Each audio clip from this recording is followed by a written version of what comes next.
Hello, sick things. How's everybody doing? That was the worst Alice Cooper impression ever. Uh, I'm Tim Durling, of course, Tim's Vinyl Confessions, and I'm joined by the one, the only Mike Meadis, better known on Instagram as the Alice Cooper Collector. How you doing, Mike? I'm good, Tim. Good to see you again. Yeah, it's good to have you on. We had Mike on earlier this year. A lot of people dug that one, and when I found out that Alice was putting out a new album, I thought this is great. I'll get the biggest Alice fan I know on here, and we'll talk about how great this new album is. Which, by the way, we'll show it off. Just came out not too long ago. It's called Road. This is the vinyl copy, which also has the DVD Live at Hellfest 2022. It's on Ear or EDL Music, like his last few have been. I've also got just a plain old CD copy. So we're talking back and forth with Mike, and come to find out that, contrary to what I might have thought, this album didn't exactly knock your socks off, did it? It didn't, and I hate to slag on Alice because obviously I'm a massive fan. I have 2,500 or 3,000 pieces in my collection, maybe more if you were to count them all up. Probably 1,500 of them music releases, and I don't know. I guess my hopes are always up when a new Alice album comes out that it's gonna bring something for me that harkens back to some of the earlier stuff. It probably won't because I'm a bit of a weirdo fan for sure. I mean, the last true masterpiece for me was 1983's Dada. So you got to go back a ways for something that I give a 10 out of 10. You know, certainly since then there have been some. Last Temptation in 1984 was a great album that I hold up highly in my solo catalog, and there were some that were misses for me, and then there were others that were a bit more hits. I thought Paranormal was pretty decent. Welcome to My Nightmare 2, I thought had its moments. I thought it was a bit long. There was a few tracks that I didn't dig, but I gave him props, A for effort. I was not a big Detroit Stories fan, but I almost put a bit of an asterisk on that one. I almost considered it a bit more of a COVID project to me. It didn't feel like an Alice album. It almost seemed like he wanted to get together and with some people from Detroit and kind of make an album that was about his hometown. So I can't fault the guy for that. A couple of tunes I didn't mind, but after Detroit Stories, I was just hoping for more. And for me, Road's okay. It's got the music is decent, but nothing stands out to me about the music. Um, I found the writing really bad on this one. Like I don't like the lyrics, and I don't like the delivery of the lyrics. Even I don't like Alice's voice on a lot of things. And again, I hate to say it, um, but I don't know. For me, it's almost like how much you like this album will really kind of depend, I think, on what albums you liked. I think if you did like Detroit Stories, you probably like this one. And I think this one is also similar in a lot of ways. It's got that kind of Detroit garagey kind of, it's almost a little bit like 2003's The Eyes of Alice Cooper, which was decent for me. I like it better than the industrial period before that, although I know I'm in the minority there. A lot of people love Brutal Planet. Um, Absolutely. And you know what? It's got its moments for me too, but just wasn't my favorite era. For this one, it's an okay rock album. Like I said, I think the music is decent. Yes, he's got a good band. This band's great. I've seen them live a number of times. They're great to watch live. I think fans know how awesome they are, but for the most part, I don't find anything super duper special about the music on this. And it's also, from the king of concept albums, one of the biggest things for this is like all the preamble kind of leading up to this was it's going to be a concept album, and it's like it's not a concept album. There's a theme of On the Road, but that's not a concept. This is the guy who's the king. Probably I would, arguably the king of concept albums, right? When you look at even in the band days, School's Out, probably the band's first kind of what I would call concept album. And then, of course, you get into Welcome to My Nightmare and um, Goes to even hell. Goes to Hell and Lace and Whiskey from the Inside, definitely, and then, of course, Welcome to My Nightmare 2 and Last Temptation, huge, huge concept album. Along Came a Spider, I thought was kind of a creepy concept album. I wouldn't call this one a concept album. I'd call it a theme. And for me, it was just one that it gets repetitive quickly. I find that of the 13 songs, there's about 10 of them that are like Life on the Road, We Rock, Babe, I'm Coming Home, Babe. Like, it's just a lot of the same kind of thing that for me got a little bit old. And like I said, I found the writing a little weak and I don't know, amateurish a little bit. Even the song "Big Boots" I found one is my least favorite song by out. Probably other than the song "Stand" off "Dirty Diamonds," which was that ridiculous rap that he did with like Exhibit. Exhibit. Yeah. Yeah. That one will always go down in the Alice Cooper canon for me as the song that should never have been done. But "Big Boots" for me is competing with that one. I just think that uh, a song about waitresses' tits is just kind of beneath the Alice Cooper brand for me. So anyway, it is what it is. I've written some notes. Did you want to go through song by song on Yeah, this, I think or that'd how do be a you want good to way do to. it? Yeah, I think that'd be a good way to do it Sure, track by track. I didn't write elaborate sure. notes, but I did go through each one. And the great thing about this, the wonderful thing about this, that I hope people come away with, it's not a negative. You can be a fan. You can be a huge Absolutely. fan of an artist or a band and not have to like every single thing they do. It doesn't make Yeah, you any less of a fan. I mean, I think Mike's Alice Cooper fan credentials are solid, as solid as yeah. they I get. mean, yeah, that's a good point, and that's something I think people should, because people, on the online, right? Everybody's got an opinion, and mine is just that. It's just an opinion. I've heard a lot of people on a lot of the forums who give it an 8, 9, 10, even a 10 out of 10, saying best thing since Paranormal or top 3 albums of all time. I applaud that. If this is bringing joy to Alice Cooper fans, I love it. I can only speak for myself, but I've also been taught to speak your mind and live your truth, and that's what I got to do on this episode Yeah, rather than just say great album. yeah. No, it's great. But one thing I will say, I love the fact that Alice is, I think, really stands alone, unless there's someone I'm forgetting from his contemporaries that started when he did. He's still putting out new music every so like Yeah, there's no big gaps in yeah, between albums. He's still doing it, and it doesn't matter how they sell because we know they don't sell, which is a shame. But he yeah. just keeps doing it. He doesn't care. As I say a relatively newer Alice fan, I have a soft spot for Brutal Planet because that's when I got into Alice. One Yeah. Two Punch, I got that, or I heard that, and then I heard Love It to Death right around the same time. My good buddy Matt introduced me to that, and then Columbia House, good old Columbia House, had a half price sale on their box sets, so I got the Yeah. Life and Crimes of Alice Cooper, which I still think is one of the best box sets ever It assembled. I love the, absolutely the concur. the the song selection. I love Yeah, the liner notes, the artwork, yeah. all of it. And that was just a really perfect introduction for me. I'm going to reference that And you know box what? set. I completely agree. I love that box set. I'd love to see a reissue of that on vinyl. The one thing that us Alice Cooper fans, the hardcore ones for sure, especially, I think have been begging for, at least I have for a while, is a proper box set of vinyl. There's been a couple of box sets that are both great. I agree with you. The best one being Life and Crimes because it really does span. At the time, it went up till Last Temptation. Temptation. I think we're due for a greater box set now, but put it out on vinyl.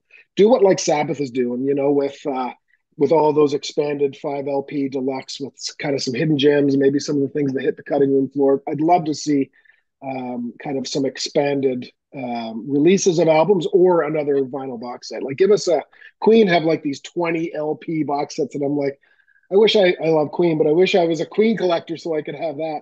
So I'm really hoping that someday we do get that kind of 10 or 20 LP. I mean, it'd be $500, I but was going to say whatever, right? It's only money. it would be eight, at least eight records, Yeah, probably more like 9 or 10, because it's yeah. four filled to the brim CDs, and it would probably be $1,000. Probably, but you know what? I'd pay it. And speaking of box sets, I mean, the one thing that I also found a little ridiculous on this latest issue of Road was you could get the box set edition. It's the album, and then like a couple of bumper stickers, a keychain, a hat, and it's like they went to For Imprint and got like the cheapest swag you could get. and shoved it in a box that was a little deeper and called it a box set. And it's like, it's not. But I mean, to each their own. I mean, people who want to Well, collect, I what guess, they're that trying, kind of stuff. I think, in this day and age, what they're trying to do is sell multiple copies of the same album to the Yeah. same people, right? You know, and most Well, of the time, and I mean, most normally they'd be talking to the right guy here. I mean, I got live from the AstroTurf. I think I have 30 copies of, right? We've talked about this before when I was on. I have 29 or 30 copies of Pretties for You. So, I mean, every variant from every country. And then for some of the newer ones, like live from the AstroTurf, I've got almost all colors. You know what I mean? There's only a couple of color variations that are really hard to come by. So I mean, I'm that guy that buys if there's 30 color variants. Usually, I'll be that guy. This will be the only one. I got one from the Good Records edition of. So it's the blue black split with some yellow splatter. Um, well, I think limited to 1,000. This is the Good Records version. So the Good Records in Dallas, Texas, of course, Chris Penn, who owns Good Records, he's the one that was behind the Live from the AstroTurf. So this is the AstroTurf edition of that um, split color vinyl, and it's numbered. I've got number 26 out of 1,000, and he always does great stuff. He's got like a sticker or a card here that's holographic, and same with a button. And there's always a trading card in there, and then this art card that kind of slides in a 12 by 12 art card, and it's the picture that's of the band that's inside on one of the inserts. But cool little package for sure. I gotta have one copy, but for the Alice Cooper collector to say I'm only going to buy one copy of something, this will be the one. If I only have one copy of it, I'm kind of fine, and maybe that's just because I have so many other collections within the collection that I'm always spending money on, like press kits and yeah. whatnot. But that you're right. That is these days. Look at Taylor Swift, right? I mean, Oh yeah, how many versions of vinyl is she? And I'm sure there's yeah. little fans out there that are saving up their money and buying all 10 or 12 or however many there are. So it's the thing to do, and I support it. I think if you love Road, go buy it in all five colors or whatever, and fill your boots. So the theme of this, partially too, it's not just about being on the road. I guess the whole concept of it is that he wanted to record with his road band, Yeah, which isn't something he always does. Usually, he's got a band to take on the road, and then yeah, he's got his core. You know, especially when he works with Ezrin, which he has again here. He's got his yeah, core musicians that he uses. Some of those are here too, but yeah, yeah. he's got his he's got his road band on here. So And it's that's certainly nice to have them all on an album for sure. And I'm not like I said, I find it a pretty straightforward rock album, but that's not to say that those guys are not all fantastic at what they do. I mean the Nita, Tommy, Ryan, they're it's all fantastic. Chuck, for you know the what I mean? most The part. entire band. For the most part, it's one of his longer running uh, bands, isn't it? Oh yeah, Because definitely. there was a time Some of he them was have been, changing musicians, like yeah. musicians would come in and out a lot. Some have been around for a long time, and some of them have made it onto studio albums. I believe it was Ryan and Chuck were both on 2003's Eyes of Alice Yeah, Cooper, right? So there are band members who have been on other, but not all together at the same time. I think yeah, Glenn Sobel drummed on a redo of "Welcome to My Nightmare" that was an in studio redo that had a limited edition 10-inch single that I have.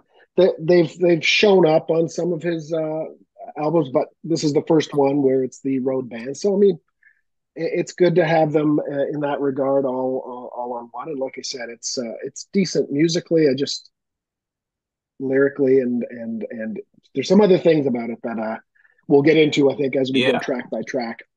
yeah. As far as the last, the more recent stuff, I really liked Paranormal. I thought that was quite good. Detroit Yeah, Stories did not bowl me over. I don't know if it was necessarily because it had a lot of covers on it. That really doesn't bother me because I knew that it was going to. Um, yeah. See, I it listened bothers to me. it. That's Yeah, one of the reasons I didn't like it. I think when you think about covers, it seems to be a trend now where he's starting to put covers, and it's not just covers; he's covering himself. But to me, that just like the Road Rats that's Forever we'll very get true on this into is album. just. Both of those things happen on this album. I mean, But I Alice mean, some of Cooper the covers did. I like because I'd never heard the songs before, like East Side Story, but there Yeah, are some of the originals. I listened to it earlier this week, and it held up better than I thought it would for me. There were a few songs, like a few of the original songs in there. I thought, yeah, that's quite pretty good. But so we'll get into this album. The first song, and I think this was the first thing that most of us heard, was Yeah. maybe a little on the nose, called "I'm Alice." And I don't know. One thing there's two things that I wrote down about this that I think kind of separated. One is that it was co-written with a name that I don't see all that often, and that is Key Marcello or Marcello, who used to be the guitar player in Europe for a couple of their albums. But for Alice Cooper fans, you probably know that before that, he was in a glam band in Sweden called Easy Action. So I take it he's a longtime fan. Yeah. Um, I don't really hear anything different. Like they could have left his name off the credits and I wouldn't have thought anything of it. But the other thing, there are parts of Alice's delivery on this song that I like because it reminds me of one of my favorite periods of his career. This kind of reminds me of Your Movie. It's a little bit of that, Right. bullets repel off my, like a Yeah, little you know bit. what? It's not that I good. It's not yeah, that good, but it reminds me of it. and I find that's in a lot of the songs. Quite a few of the songs he does that almost talking. And I love Your Movie. I love that whole era, right? I love Special Forces and the four albums in that 80 to 83 kind of period. I think it worked better for Special Forces because it had that militaristic, almost drill sergeant kind of Yeah. uh, quality to that entire album. That was kind of the theme running around that one. I know the voice you're talking about, and it's one of the reasons that this album doesn't do it for me is because that voice shows up too much. I find that he's singing about half of this album, and about half of it he's got that. And I'll give you the comparison more so than even Your Movie for me is. Are you familiar with the song he did for Jesus Christ Superstar? Oh, King Herod's song. yes, yeah, yeah. It's almost like that to me, It's and it's it's almost almost that like a musical. showman. It's Yeah, it's almost almost like that a musical. showman with the top hat and the Hannibal Yeah, Barker kind of voice, and I think best that in doses. yeah, best in doses for sure. And I think in King Herod's song, it was comical and humorous and fitting for that. I think that that song, that voice worked for Your Movie, like you mentioned. It doesn't work for me on this, and it doesn't work for me on this album, and it shows up a lot. And we're going song by song, so um, we'll get to some of the other instances where it does. But I agree with you. A little on the nose. You'd mentioned off the start that it was a little on the nose. For me, 29th, the 29th album that has Alice Cooper written on it, 22nd solo album, 29th overall. We don't need an introduction to I'm Alice. So I get that it's kind of a decent opener in that he's kind of reintroducing, I guess, the audience to who he is. But for those who know Alice Cooper, it's a little bit on the nose and it's a little bit, I guess, unnecessary for me. Decent music, but that vocal delivery, kind of that bridge vocal delivery where he goes into that kind of voice that we just talked about, completely ruins it for me. And the self-evident thing, I think, continues with the second one. Welcome to the That's show. I mean, exactly what I wrote down, Tim. It's it's kind just a of little like, bit. It's a little bit self-evident. Like it's a little bit. well, it's a We little know. bit. It's like they couldn't decide which of those. And let me get this. Let me just be clear on this. Both of those will make it into the set, obviously, and both of them will be great live. Either Yeah, one would be a great opener, obviously. I'm Alice will be an opener for a while. I wouldn't be surprised if in his live sets, Welcome to the Show, it's a given that it would make maybe a play "I'm fantastic one. Alice" over the PA, and then actually Yes. start with "Welcome And to the then show." Welcome to the I just gave Show. them an idea. And And I mean, sadly, that'll Alice probably be is, the only thing from the new album that we hear. yeah, perhaps. I think throughout his career, he's made a good, he's got a lot of songs that you can really open up a concert with quite well. Um, with a between the band years and the solo years of the canon, musical catalog discography that big, there's a lot of openers. But certainly, either one of those would fit the bill. And Welcome to the Show will be fantastic live as a get you on your feet kind of rocker when the curtains open up. But I definitely agree with you. It was almost like they wrote "I'm Alice" and "Welcome to the Show," and both were competing about which was going to be first. So they went, "We'll make them one, two." So it's a Yeah, little bit unnecessary for me. It's an okay rocker, but I like it. a little maybe less than I'm Alice, and I find it a little bit unnecessary for the reasons we just spoke of. So the third song, All Over the World. Well, okay, so I made two notes about this one, and for me, neither of them are really a positive. I wrote that it, name checking all of the, all the places they've been reminded me of Kiss, "Rockin' in the USA," one of the studio tracks from Alive 2, which is not one of my Yeah, favorite Gene songs at all. I think yeah. it's a little silly. See, I went to And Johnny Cash. I've been everywhere, man. that too. Like, Well, no, that too. Yeah, yeah, absolutely. That was probably the original Road song, right? yeah, Um, probably, yeah, but that's what it reminded me of. Like, Germany. It made me think Germany is really neat. Japan had much to eat, and it's like, and the idea, yeah, Alice singing about drinking champagne. I'll sing about drinking anything. It's like, yeah. yeah. I mean, it's I just a agree. lyric, but it's like, anybody knows anything about Alice is like, wow, I'm a little surprised you put that in there. It's the first instance where we get into the writing not being on point. Not it's not on par with Alice's writing. Largely, I mean, I don't think. I think the last few albums, it's evident that Alice's writing, uh, when he's teamed with a really great songwriter, you get better results. And I mean, that's Alert Citizen informs many. I mean, that's kind of a given, I suppose. But when you look at Alice's career, I mean, he's always surrounded himself with fantastic bands and musicians. Um, the difference is, whether it's right back to the days of the original Alice Cooper group, with Michael Bruce and Dennis and Neil being great, especially Michael Bruce being a fantastic writer who co-wrote a lot of, or wrote outright a lot of the band songs that were probably the best Alice Cooper tunes. Then you get in through the mid '70s with Dick Wagner, Steve Hunter, and Prakash John and Whitey Glenn, and Dick Wagner. I mean, come on, he tied himself to Alice for a number of years and just wrote some killer albums, a string of albums, right? So and then even into the late '70s when you get into the kind of Madhouse Rock years, the From the Inside years, right? You Bernie got Taupin. Yeah. yeah, you got Elton's whole band, right? You got Wagner along with Davy Johnstone and Dee Murray and Fred Mandel Steve and then Lukather. even into the Blackout years, right? You've got Dick Wagner on some of those as well, and the Eric Scotts and the John Metzingers, and there's been a lot of great musicians with him over the years, but the difference for me is those were also fantastic writers. All those people we just named could also write a song, not just musically, but lyrically. I think it's evident on this one that although this backing band are really good at what they do on the various musician instruments they play, the songwriting is just not up to par for me You raised an at all. excellent point. He didn't hire them to be collaborators. He hired them learn these songs. Tour starts here, Yeah, and they nailed it. But yeah, no, you're right. I mean, it's here's a thought. Do you think he needs to work with somebody other than Ezrin for a change? possibly.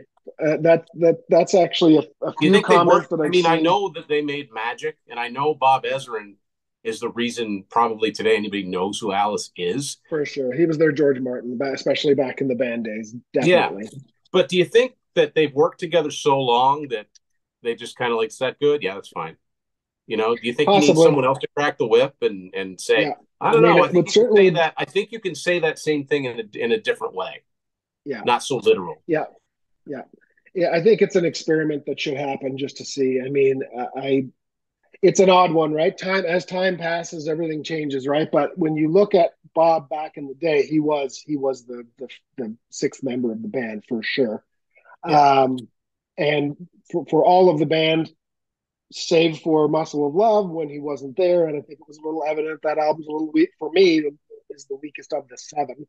Alice Cooper band. It's still like an 8.5 out of 10 for me. So I mean, the bar was really up here for the band stuff for me. It's still a gem in every way. But on the heels of Schools Out and Billion Dollar Babies and Killer, it was a dip down. And I think that Bob not being there was probably part of that. Then Bob hooks up with him again, and the albums are great. He doesn't, and the albums again. Some of the early Blackout stuff were a little for me. Again, they're all nines and tens, but then Dada shoots right up because of Ezra. So there's a track record of Bob making things better for sure. But after this many decades, you raise a good point. Maybe it'd be an experiment that would be worth seeing. So next up, track four. Now this is one of the songs I do kind of like. Yeah, Dead Can't Dance. I yeah, wrote down a couple of things here. This had a very '90s feel, specifically '90s. Well, both examples are veteran bands sort of adapting to the '90s. The first thing it made me think of was the song "Two by Four" from Metallica's Load album. The riff and the shuffle beat kind of put me right in mind of that. And the other thing was almost as if I don't know if you're familiar with, Kiss album Carnival of Souls, which was recorded in like '94 and didn't come out till '97. The song Master and Slave, if they took that riff and made it into a shuffle, it would sound like Dead Can Dance yeah. to me. But I Uh, really dig this one. I think this is it's one of the better ones on the album. I do too. There are two, and I still don't love it, but there's two songs. This is one of them on the album that I would put up as above the rest of the songs on the album. Dead Don't Dance is definitely one of them. Kane Roberts on there, and it's evident when the guitar gets going as well that they got four guitars going on that one, and it's a great guitar sound because of that. And I like that they threw Kane a bone on this one. He co-wrote it as well. So again, I got a soft spot for the Kane years because for me, like your Brutal Planet, for me, 86, 87, Yeah. first couple of tours I saw were around that Live in the Flesh, right in 86, 87 years. Constrictor, Raise Your Fist and Yell were the albums that were being toured on the first two tours that I saw him on. So Kane was larger than life and on stage next to him. And so although those guitars or albums, I don't think necessarily aged super well. They're kind of mid 80s kind of rockers, but I call them the slasher albums. They were big when horror movies were big, and I'm a big horror movie fan. So for a lot of reasons, I have soft spots for those two albums. So I was glad to see Kane on this album, and maybe that's one of the reasons that I like it as well. I agree with the shuffle when the guitar kind of starts. It almost has a bit more of a.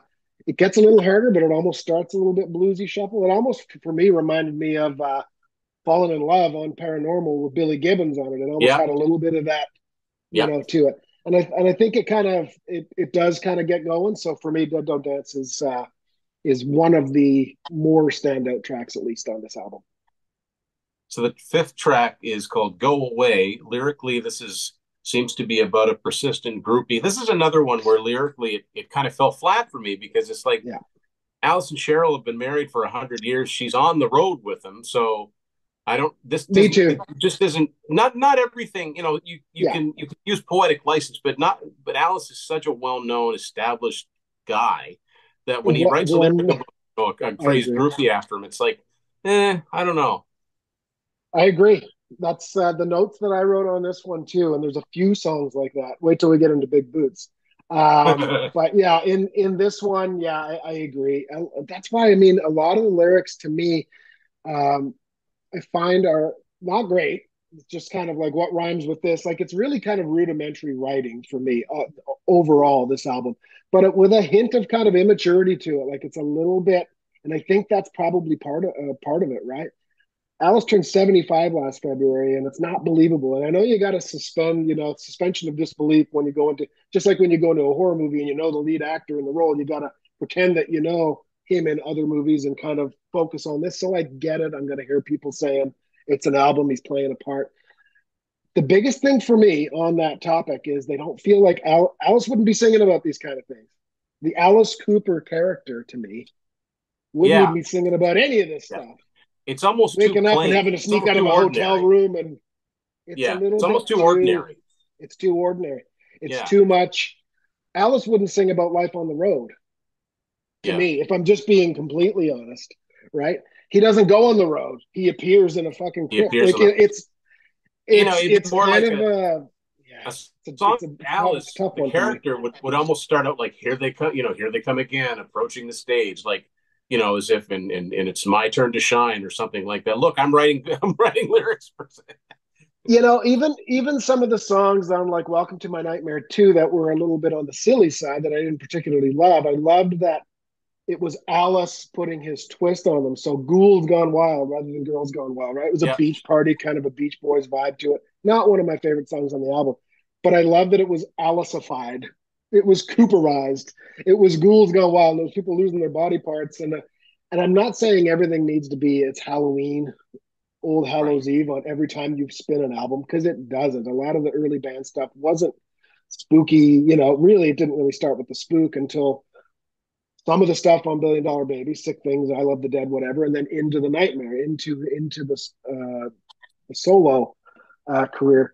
So I don't think he needs to keep going back to the same I'm Alice, scary Alice well. But it just strikes me that Alice Cooper, the character, who is not Vince but Alice, like this is a Vince Bernier album. If he said it was Vinny and the Rockets doing this album, I probably would think. I'd even think it. I even think it would make a better Hollywood Vampires album. Like truly, I think that if this That's were a Hollywood Vampires album, and you had the touring band guest on it, so along with Johnny and along with Joe and Joe. Alice, you Yeah. got Glenn on drums on this one and Ryan, and then Chuck makes an appearance here. I think this would have Wow. made an 8 out of 10 Hollywood Vampires album for me. But Yeah. instead, it's So like, what? Yeah. So what we're saying is not the songs per se. It's the fact that Alice is yeah, trying to sell us these songs. So partially for sure. Yeah, next up, we've got White Line Frankenstein, which I mean, how many times is he going to use Frankenstein in the song title? right. This one is co-written by Alice, Bob Ezrin, and Tom Morello. So, I Yeah, mean, Tom Morello's going to show up everywhere. So, yeah. I the only note I wrote about this one, this is probably the heaviest song on the album for what it's worth. It definitely is. And I Probably and I would be don't. good live. Yeah, it'll be great live. It'll be one again. The three singles that were put out, the I don't know if you want to call them singles, but they were pre-released, right, prior Focus to the album track. coming out. Yeah. Were those three, right? It was I'm Alice, Welcome to the Show, and White Line Frankenstein. Those are obviously the three that they picked as their favorites. They're.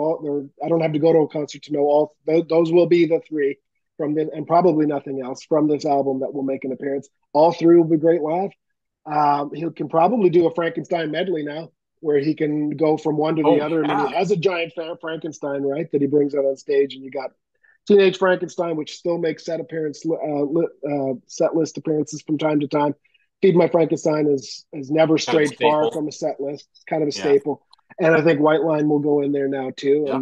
It's a good idea. and maybe there'll be a Frankenstein medley, and he can play a third of each song and kind of get it over with. But for me, I like Teenage Frankenstein. I was okay on Feed My Frankenstein, and this one is the third best Frankenstein song. Yeah. I'll be diplomatic here. Yeah. So next up, the aforementioned Big Boots.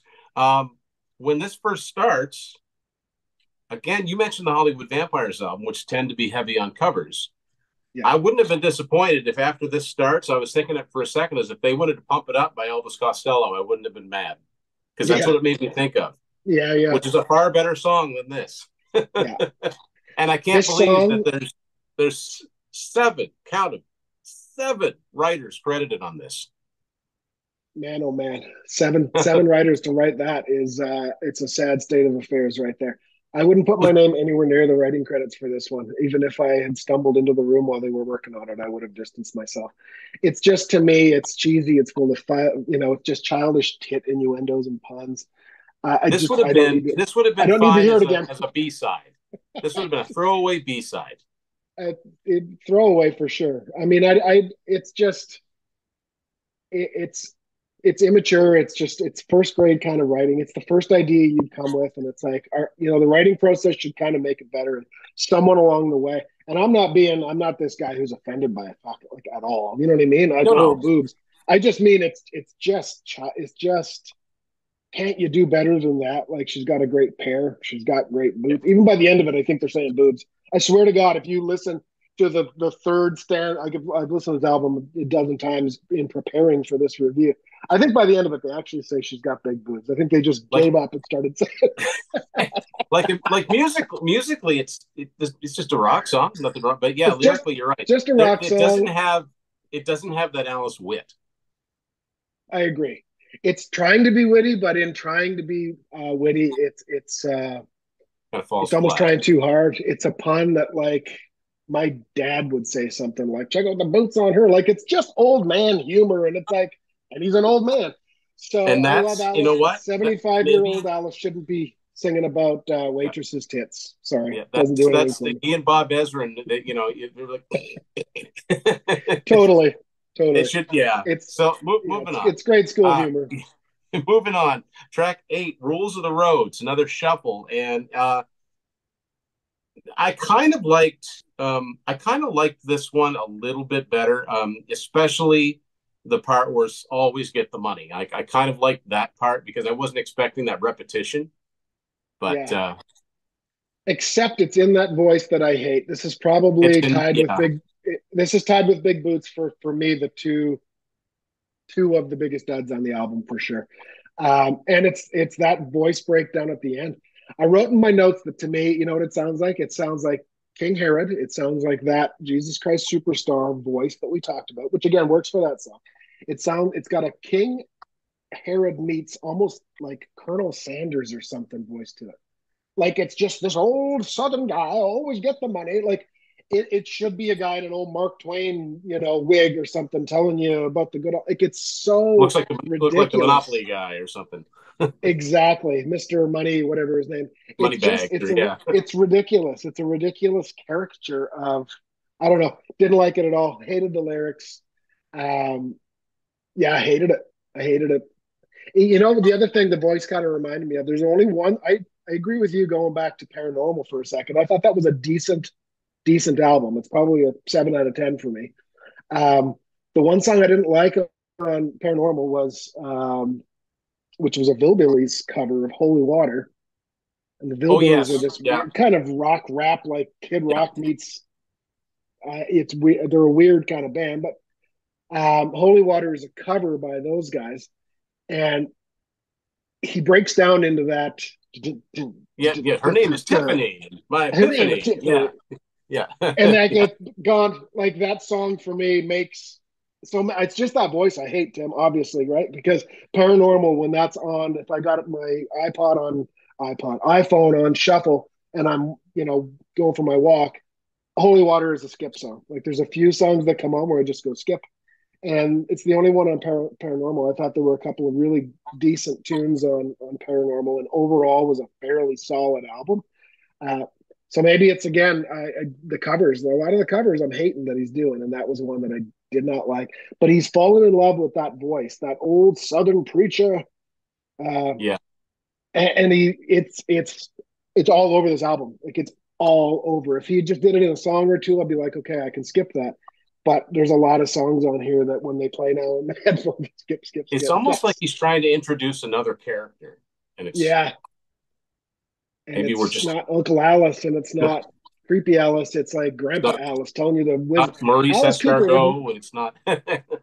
and Alice Cooper would never give you the like words of wisdom for the road. He'd tell you to put a razor blade in your boot and carry your switchblade. Like it's Yeah. not Alice Cooper to me. It's not Alice Cooper ish. So I wish this wasn't an Alice Cooper album, and I'd probably like it more. But the fact that it's got Alice Cooper written on the spine is not doing it for me.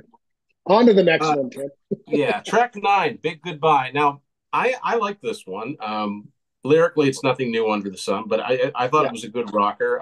Again, I don't see where it took 7 people to co-write it, but I have yeah, to wonder how much. I always wonder about songwriting credits anyway. Like, how much did each person bring to it? Because one yeah, person has to have the initial germ of the idea, and then maybe another yeah. person to help bring it along, or one person to write lyrics, one person to write music. But to get, is it just a token thing? Everybody happened to be in the room. All right, we'll Probably. give it a group credit. Probably. For a lot of those, I think that's the case. It's we used to call them. I'm in design and advertising, and when things get credited with like who came up with the art direction, the writing, we call it slash hunting. If it's a good idea, someone was in the room, they want to slash hunt. They want their name behind the.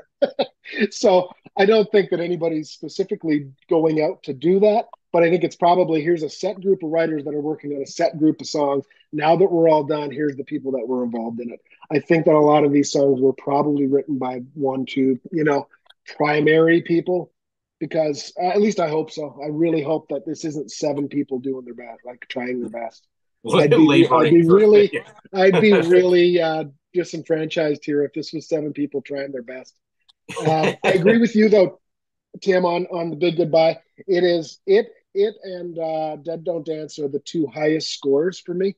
I haven't been given my rankings out of 10 because I don't think we need to get that deep into it. But none of them were great. But those two songs have the the highest two scores. It's an upbeat rocker for me. I think that the guitar and the drum work is actually quite nice in that one. Um, and the lyrics aren't anything special, but he stays away from that character voice, and it's just Yeah. kind of a raspy Alice voice. So for me, that probably gives it a couple of other ticks, especially Yeah, like this especially song after the wouldn't have last two sounded. duds. I don't think this song would have sounded out of place on, I don't know, Hey Stupid, or Yeah, yeah, Dirty yeah, Diamonds, or like it doesn't sound tied to one particular period of Alice. yeah. You're right. I don't disagree with that, and it's probably I like it even better because it's just following the two songs that I hate the most. So like Well, after for me by way after of Rules of comparison. the Road and Big Boots, it was like yes, finally, and I kind of cranked that one a little bit. So yeah, not a bad song there. Now the next one's interesting, and the most interesting thing about it is that for some reason they put the word forever in the title, but It's it's ridiculous. It's a straight it's cover. it's the third time around for a great song, Yeah, Road yeah, Rats. Now I have yeah. the first time the version I like the best, It's the because it's the roadie. first time I heard it, would be the roadie version because I first heard it on the box set. I I really love the like roadie version. Yeah, Yeah, I really like that version of the song. Now it's a great song. It's it nice that is. they honor the Dick Wagner era. But this just goes to show you can write a fantastic song two people. You don't need Yeah. to have a committee. Wow. Right. But I Exactly. don't know why. I guess it's because it fit the concept. I don't know why they had to stick forever on That's it. Like I don't know. That's exactly. I mean, to me, it's just lazy to put it on there. For me, it was like, we've got this concept road. Hey, I got a song from '77, Road Rats. Let's Yeah, rehash it. It's a straight rehash, and whether they did something different to it or not, like just leave it alone. It's one of those things where when a song in Alice's catalog gets redone for no reason, I just don't know why you can't let it live the way it is. It's already been done twice. I don't mind that it was redone in 1980 for the roadie soundtrack at all. It's a little bit different. The chorus a little bit different. You got the vocal, the extra voices on the Road Rats. yeah, I really like that version. I like the '77 version a lot. I like Lace and Whiskey, the album that's off, and I like the entire roadie soundtrack. I thought it was great. There's some great stuff by a lot of different artists on there. So yeah. leave Cheap them Trick. alone. Yeah, leave them alone. It's been done twice. Both were fantastic. So for me, it's like Yeah. I don't It know. takes up space on an album that doesn't need. Yeah. If anything, bring it back for the tour. That I could understand. If bring you're it back touring for the behind the Road album, bring back Road Rats to your live set. Absolutely, and it should be. I've heard songs from Lace and Whiskey in in 2008. He was doing It's Hot Tonight. He was actually Yeah, opening the show with yeah, It's Hot Tonight. I love that era, love that time period, and absolutely, yes, put it back. It should be on every single stop on the tour. yeah. Road I Rats, when I it should saw him, the definitely, but first time don't I call it saw Road him Rats was forever and put it on your album. It's weird. when I first saw him in 2000 on Brutal Planet. He did It's Hot Tonight, and I love that riff. I love that Oh, song. Yeah, so good, yeah. so good. He always does. I'm He always takes that. I'm I I'm think that was his actually one. I sorry, think that Tim. was the Before we just one like really obscure song that he pulled out for that tour. And the next time I saw him was Dirty Diamonds, where he was doing "Wish I Was Born in Beverly Hills." oh yeah, yeah. Yeah, Yeah, I've got that live on a couple of albums on the live in Montreux, Switzerland. He did the a few songs from that era, the '77, '78, and I thought it was really good. One thing I was going to say was I'm not I wrote a note, I'm not big on Alice covering Alice. I'm not. And I'm actually surprised he didn't do a fourth version of Detroit City for this oh man, album, which would have yeah, made me not buy it. Because I mean, yeah, this is what I mean by Alice covering Alice, right? Like, I mean, I thought Detroit City was a good little rocker in 2003. yeah, He was name dropping some other Detroit artists, Bob Seger and Ted Nugent and, yeah. and Iggy Pop. Yeah, Eminem, everybody, right? Everybody that was kind of from that Detroit scene. I thought, well, that's a cool little. It really is an earworm, gets stuck in your head. I was born there. I'll probably die there with all my long hair. Thought that was really great. Then he puts it out again on the Breadcrumbs EP, which was a covers album and whatever. To each their yeah, own. That was the first time we heard the Bob Seger cover of East Side Story. yeah. Um, but then Detroit Stories last year comes out. It's got another version of Detroit City on it. It's just like so. I really think he needs to stop covering himself. And I don't know if it's just a sign of running out of material. Um, because Road Rats didn't have to be on here, and Yeah. and I think that a couple we'll get to the cover at the end of this Yeah. when we Yeah. get There's there, another but one. Now, the next song actually isn't a cover. Maybe Please Don't Go. This is not a cover of an old blues song, nor is it a cover of the Thin Lizzy song of the same name. This one, these, this is another one of those. He sometimes he'll do this. He'll put these really sappy ballads, like what is it? Be With You a While on the Eyes of yeah, Alice Cooper. They never sound. They always sound out of place, yeah, and this one's no exception. I agree. I think it sounds like almost formulaic to me. It's almost like, well, I got a ballad, I need a ballad or two on each, and he's done great ballads again, He can going do right great back to ballads. 1975. Dick Wagner co-wrote them all, and that's why they were so good. And half of them were Dick Wagner songs that he just took and you know, "Only Women Bleed" was a Frost song, right, by Dick Wagner that he just couldn't find room on his own album for, so kind of gave it to Alice. But it seems like it's just, well, we need to slow things down before we kind of let you go, so let's just put an album. And Babe, I'm Coming Home, kind of, I don't know if Ezra just wanted a Beth too. Oh He yeah, co-wrote yeah, that song too, right? And like yeah. it's nothing like Beth, but content wise, it's that whole life on the I'm on my way road with to the boys go. on the I'll be in the back. Yeah. band and coming back 100 more miles. So I chuckled to myself and just kind of went, maybe Ezra's looking for Beth too, but doesn't do a lot for me. It's a fairly forgettable ballad in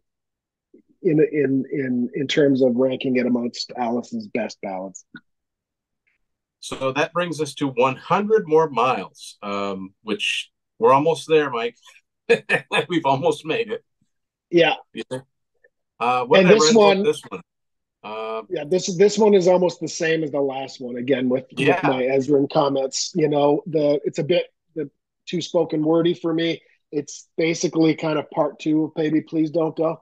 Like they almost go together. Like there's one theme there of kind of don't leave, but I'm coming home. Yeah, it's a bit of a weird one. they might as well have made it one track and just put a put a slash between the titles. Yeah, exactly. Exactly. Yeah. Yeah, and of course, I mean, again, this really drives home the point about how this could have been a Vampires album. Another Who cover, Magic Bus. Not Yeah. even not even an obscure Who song.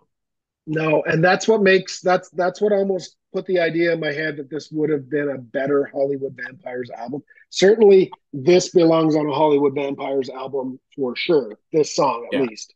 Alice Cooper covering a popular Who song to end an album, like I don't get it. I don't get it at all. Yeah, 0 out of 10. Like I hate this. I don't mind that song, but I don't like Alice Cooper covering it. I don't like him covering it to end an album, and it's not even it's listed as like an extra unnecessary. track. You know what I mean? Like it's part of the Exactly, album proper. part of the album, Yeah. the Magic Butt. Like it's just it's bizarre. It's beyond the pale that this one ended up on there, and that they chose uh, to end it. Well, yeah, because your album closer, it's kind of a statement, and this is not making much of a statement. And even the two No, originals before it didn't make much of a statement. yeah, yeah. So, all in all, It's go on out and buy this, everybody. yeah. I mean, I like I said, I feel bad because I'm such an avid fan and collector of Alice Cooper music, but I gotta be honest with it. And it's Yep. not so much that I hate everything about the album. I hate everything that it's about the album because it's an Alice Cooper album. Doesn't fit for me. If this were a Hollywood Vampires album, and I'm not a massive Hollywood. Let's just get that clear too. No, I'm not me neither. huge on. That's a great fun side project. I love it. Yeah, I love that it gets a different demographic in there. You got screaming girls that want to go out and see Johnny Depp on stage and everything, and I yeah. get it. It's not something that is like I'm not a Hollywood Vampires collector. You know what I mean? I think I got Rise on Glow in the Dark vinyl. That's all I have for Hollywood I think I Vampires. like the second album a little bit better than the first. Yeah, but I probably would have bought this one. I would have listened to it on Spotify and gone, okay, it's a decent Hollywood Vampires album, but I don't mind this. It's only a couple. And hey, they covered Coop, they covered Road Rats. I would have let That Alice almost get away would with it have a made little bit. sense. That would have Yeah, made sense. Yeah. Because their albums are largely covers, right? Yeah. They're doing Bowie covers, and they're doing that's what their thing is. A few original, but mostly covers. A fun band that harkens back to the name of his drinking club back in the day. Yeah. I get it. This would have made a decent Hollywood Vampires album. Uh, for me, yeah, it's not a concept album. It's a theme. It's one that gets old and boring quickly for me. The music is decent for sure, but nothing spectacular. Don't like the writing at all. It's probably what I dislike most about this album is it seems like easy, lazy kind of writing, especially for a lot of these songs that have seven songwriters, like you'd mentioned. And I really don't like the way Alice sings on a good portion um, of this album. That kind of old preacher character See, that's kind of makes me wonder, like, what if another producer, and I don't mean a young producer that's intimidated. I mean someone of yeah, Bob Ezra's stature would go, yeah, yeah, hey, how about we not do that voice on this one? yeah, You know, can totally. you try it? Can you try it in your regular singing voice? Like Alice has had a few voices for sure that he keeps going back Yeah, to over the years, and we all love them. It's the snarl. It's there's either the snarl or there's the great ballad voice, yeah, he's a or crooner there's the kind of when he's really straightforward singing rock a and roll ballad, he voice. croons. It's great. I never And cry then and of stuff course like that. and then of course he's kind of got his sinister Alice, which I don't. That's if the tone is right for that album, whether it's on portions of Nightmare or uh, Along Came a Spider, the albums that warrant it because they're a little bit creepy, then I don't mind that kind of sinister voice of Alice that we've all come to know and love. But this Top Hat Showman, and he mentions his Top Hat and Cane in like two or three songs. Like it's just there really is like there's a lot of recycled lyrics in here, right? Alice is talking about his Top Hat and Cane, and so is Welcome to the Show. Top hat Yeah, in, cane in, and it's like maybe that's why I'm thanking Colonel Sanders so much on this because he won't fucking shut up about his top hat and cane. I don't know what it is, yeah, but it's yeah. there's just something that's and then I don't know where I'm thinking on the topic of covers. Maybe Breadcrumbs was so much fun for him that flicked a switch with him, and now he just that and Hollywood Vampires getting out there and doing some of his favorite must be kind of why, because Breadcrumbs was a cover EP. We get it, right? It was almost listen to this and wait until Detroit Stories comes out. But then Detroit Stories puts A lot of those three of them songs. three of Yeah, them back on the album, right? Sister yeah. Anne's on there and East Side Stories on there, Detroit City and other versions on there. So it's like it would have been okay if he just left the covers to the Breadcrumbs EP, maybe one on an album every now and then, but um, you Or know, just come right out and say, hey, look, I'm going to do a full covers album. yeah, Great. and then you can call it something other than really a true Alice Cooper album, right? And that's again why I've always had an asterisk next to Detroit Stories because for me, you got Rock and Roll by the Velvet Underground, you got Our Love Will Change the World by Outrageous Cherry, you got Sister Anne again, MC5 cover, you got another East Side Story by Bob Seger, you got another version of Don't Give Up, your own song from the Yeah. COVID single that you put out, you got a third version of Detroit City, right? That's six covers essentially on an album. So I mean, over half the album, Detroit Stories was cover. Like it's not a Coop album; it's a COVID side project album. So I was hoping for a little bit more on road, and I was hoping for no covers at all, and instead we got two. Yeah. A Lace and Whiskey cover and a Who cover. And before like Paranormal that I mentioned had one that Holy Water, he didn't have a lot of covers in his background, right? I mean, No, he did Love It to like Death Seven and had Seven Is. He did Um, 7 and 7 is, the love. He did a Pretty Ballerina, a left bank cover, which I and thought he did a good obscure job ones of. too. Pretty An obscure ones. obscure one, yeah. And then a couple of them were kind of traditional numbers, right? I'm Always Chasing Rainbows was an old vaudeville song. Right. You Bangy Stomp even was like a song from the '50s by like Yeah. Charles Underwood or someone. And then, of course, Hello Hooray was Judy Collins, but heavily reworked. You can't even tell it was, a cover, really. She got a songwriting credit, but and other than that, they did Sunrise, right, in on Oh, Love It to Rolf Death in Harris on Love It 1971, to Death. which was a fantastic cover that, again, obscure, and it was from And if 10 he did years do a before, cover, like he covered Fire by Hendrix, that was a B-side. or a So bonus it's track or almost like, whatever. hey, if Yes. you like this is fun. Let's do that. One of the covers I really liked on the second Vampires album is People Who Died. To me, Yeah, that fit the Alice vibe a lot. That sounded like a totally. perfect song for an Alice album. Yeah.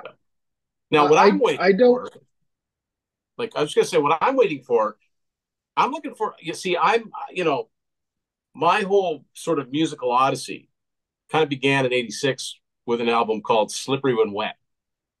Yeah. I'm waiting on the Desmond Child reunion with Alice. I'm waiting on another I Trash Slack Stupid, and I thought that's what we were going to get this time. Yeah. I'm actually shocked it hasn't happened yet, and I'm not cheering for it. I don't know that he needs it right now. I mean, at the time, we talk about themes running through albums, right? Not all of his albums were concept albums. Some of them were just heavily themed. I wouldn't say Constrictor or Raise Your Fist and Yell were concept albums at all, but they had a theme of a little bit darker, a little bit more, Gale, chop, chop, chop, roses on white Yeah, lace, almost kind of a bit of a slasher movie kind of feel to them. Um, when it got to, trash, the theme was sell record. oh yeah, I mean it worked. The I mean theme was sound like, it yeah, brought it was him sound like like my John Bon generation Jovi. of And fans. I know a lot of people my age. I didn't get to see it, but I know a lot of people my age that saw him on that tour with the Great White opening, and then they went back and bought the old yeah, greatest hits, and you know, absolutely. I saw him with Great White opening on that tour. And yeah, there was a time and a place for it. That was a resurgence. Like, the Nightmare Returns was definitely a bit of a resurgence. Certainly the live music again, like he was 4 years off touring, right? So he was back with a vengeance and the blood soaked crowd and everything else. But mainstream resurgence, we're talking yeah, trash, right? yes, Big time. radio But at the play. same time, he was also like 40 years old then, right? He was a veteran rocker, but he was still only like 40. So I You can't know, see now at age 76 or 77 Desmond coming along to give him a radio friendly. I don't know. I can't see it. I mean, I'm even just hoping just for an album full of great, memorable songs, and I think that's what we would Yeah, get. I know he's not going to have another Poison come out and go to number seven. That's not going to happen. And yeah, and that was a great time for him. That was a great time for a lot of veteran bands because Kiss had their first top 10 hit in years around that time. Aerosmith, of course, were huge. yeah, So yeah, I'm glad Alice got a little piece of that pie. Um, absolutely. Yeah, a but big piece. Yeah, even got So on it Wayne's World probably there. sounds, guys, like we hate this album. I don't actually hate the album. It's just we have our opinions, right? Yes, It's I we don't want to use the word hate. I don't like to use the word hate about many things, and I certainly don't want to use anything. I don't want to use it to describe anything Alice Cooper related. But I dislike it as an Alice Cooper album. But like I said on the outset, to any fans watching this or who have bought this that are really in love with it, I great. love that. I love it. They probably hate Dada and think I'm crazy for giving it a 10 out of 10. So That's the everyone's great got a thing. different Like, opinion, and that's the great thing about and music, right? especially a catalog like Alice's, which is so vast and Yeah, spans so many years. There's really something for everybody. And like I absolutely. said, guys, if you're on Instagram and if you're not following Mike, go to at Alice Cooper Collector, and you will see stuff that you've never seen. Press kits and foreign pressings of albums. This guy's, he's an Alice Cooper, tragic. It's far too. It's as to quote the man himself, it's much too late to it's just don't have to like every single thing that an artist does. And in this case, I just think he's capable and has been in recent years of better. Well, and another I'm interesting point. glad I'm we've not got a new album to discuss. You know what I mean? Like, absolutely, and hopefully in a absolutely. couple years' time, we can do the same. We can do it Well, all over again. well, there's another one. By all accounts, from the man himself, even there's another one already in the can.